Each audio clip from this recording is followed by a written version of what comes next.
Thank you for being with us. I'm Greg Glover. And I'm Michelle Herron. Today we continue our coverage of LaTrice's story, her journey to recovery. We're so thankful to have her back with us. LaTrice joins us now with more on the life-saving role of her medical team, what they played in getting her back to us. LaTrice. Well, Greg and Michelle, I cannot say enough about the medical team of EMTs, emergency room staff, doctors, and ICU trauma nurses who helped save my life. They are truly the best anyone could ask for. But not only are they incredible medical professionals, but their level of compassion and care truly makes a difference.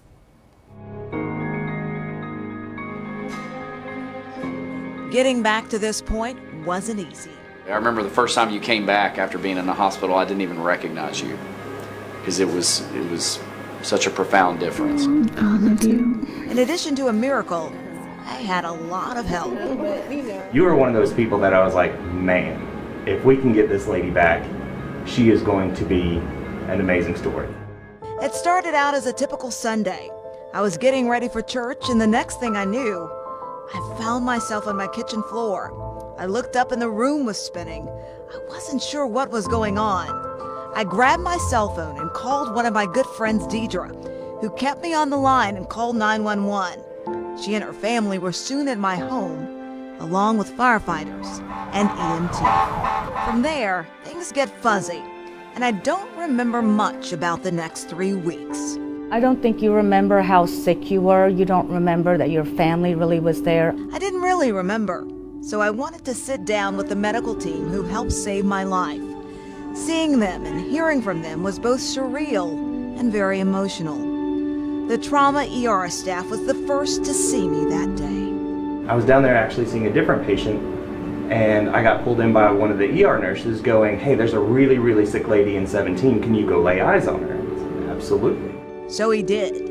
A CAT scan showed there was tons of blood in my abdomen. We got you back to the ER, we fired massive blood resuscitation, and that's my job as well. We started that up, and you responded very, very well, actually, to the blood.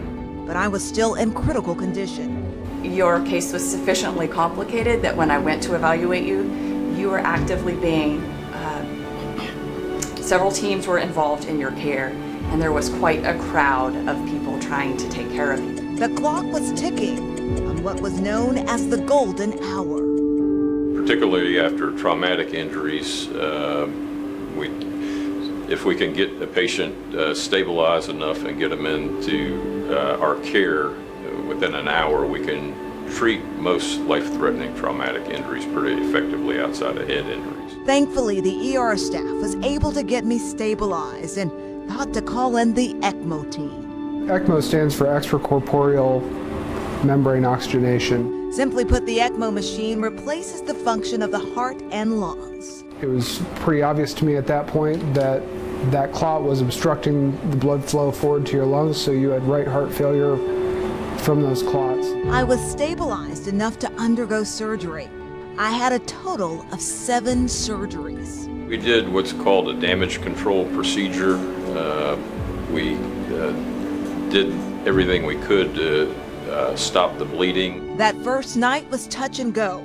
My family and friends turned to their faith for comfort and guidance. Then I know she's a private person, but I called everybody and I was like, everybody I knew to pray. Those prayers were answered. Doctors told my family I'd made it out of a pretty impossible situation. Praise the Lord. But I wasn't out of the woods just yet. I was then moved to the trauma ICU where another incredible team took over. So I touched your stomach and I was like, there was no give. I was like, this is really bad. But there were signs of hope. You were following commands pretty quickly after you got to us, like the next day, which is not what we expected. It was soon time to start physical therapy, something I wasn't prepared for. Physical therapy started with you, I think, about 3rd week. And at that time, sitting you up for even 5 minutes, I think Tanya and I did, and it was excruciating pain for you. I think you ended up being a little over 65 pounds more than your weight. That much fluid, so you're having to shift your body based on all this weight. As tough as physical therapy was, nothing was going to stop me from working to get my life back, which included my most important job of all, being a mom. Never said no. You always had determination, always. And whatever I said we were going to do, you did it. No matter whether it was a good day or a not so good day, I always tried to smile. And I knew I could count on my amazing support system of family and friends. And I think your dad and your family just pushing you. I think you had the will anyway, but I think that made a big difference. Daryl was holding your hand. They would spend the night. Whether it was some of the organizations that I'm involved in or my church, that support made a huge difference to both me and my family. Everyone was praying and helping us, and we definitely had some shoulders to lean on. Remaining positive was a big part of my recovery. Your attitude and motivation played a huge role in your recovery. So, and I do want to say too, one person that you talked about a whole lot, even when you were kind of confused, was Flower Girl. Yes, I did. You all heard about Flower Girl. There were pictures of Flower Girl in my room. Each day the staff came into my room, they went above and beyond to make sure that I was not only physically, but mentally and emotionally taken care of as well.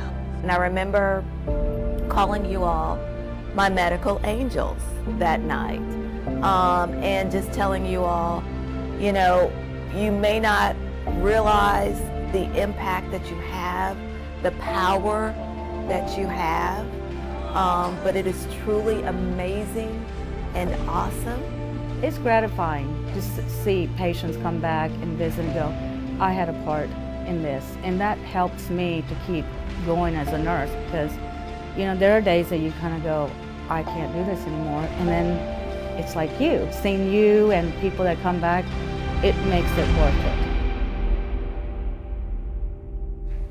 And again, I cannot say enough, Greg, about that staff. And as they said, I call them, and I still do, my medical angels, who help take care of me. We know that it takes a special kind of person to do that kind of work. It's a long hours, hard work. I mean, you're constantly, like they told, you heard in there, I've gained 65 pounds of fluid. So, and those weren't really big ladies and big people there. And so constantly you're turning people, you have every little thing you needed help with, so. Well, and they see and deal with some, I'm sure, horrifying things on a daily basis. That the fact that their memory of you is so vivid, even to the point where a few of them got a catch in their throat when they were talking about you. Number one, tells you how serious your condition was, and number two, that they care about every patient they see. They do, and that's what I really want to stress. They care about each and every patient that comes through those doors, because they want to see them get out, they want to see them get better and get back to a normal life. And of course, one of the things we were able to kind of laugh about in there, it's like I said I didn't remember much those 3 weeks, but they said you just wake up and randomly ask about Flower Girl or say something about Flower Girl. And I don't know if you've spent much time in a hospital, but I don't think pets are usually allowed. Did Flower Girl get some special treatment? Flower Girl may have gotten some special treatment, but yes, so other than AJ and my family, it's like I would ask about Flower Girl. And tomorrow, Greg, we're going to talk about, because after that, when I left Erlanger, one of the things I was saying, I want to get out of trauma ICU, as you can imagine, being in there for as long as I was. But the next step, I wasn't ready to go home yet. So I had to go to Siskin and had to relearn a lot of things over again. So we're going to talk about that, because that's really an important part. And when people go to physical therapy and rehabilitation, they really don't realize the challenges that lie ahead. So we're going to talk about some of that tomorrow. That's another special group of people too, because their job is to put you through the paces for your own good and get you out of there. They would get you. They came in that room and they would get you up early in the morning, and they're like, "Let's go." Yeah. So happy to have you back. Thanks, Greg. Now, I get to listen. Greg will probably never let me do this again, but hug him on camera. So it's like, yes, he did. We'll bring you more news just ahead.